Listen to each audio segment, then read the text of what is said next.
नादन breaking news तव्हां share करे रहिया आहियूं। कुनरी नबीसर रोड में नौजवान के कोरोना वायरस की तस्दीक। नौजवान धनेश कुमार मालही के कोरोना वायरस की तस्दीक थियण खां पोइ इलाइक़े में ख़ौफ़, माण्हू घरनि में महदूद। नौजवान कराची जी निजी बैंक में कमु कंदो हो। नादन ब्रेकिंग न्यूज़ तव्हां शेयर करे रहिया आहियूं। कुनरी नबीसर रोड में नौजवान के कोरोना वायरस की तस्दीक।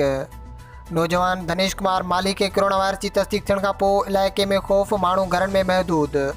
नौजवान कराची जी निजी बैंक में कमु कंदो हो। पुलिस नबीसर रोड के मुकमिल तौर ते सील करे छॾियो।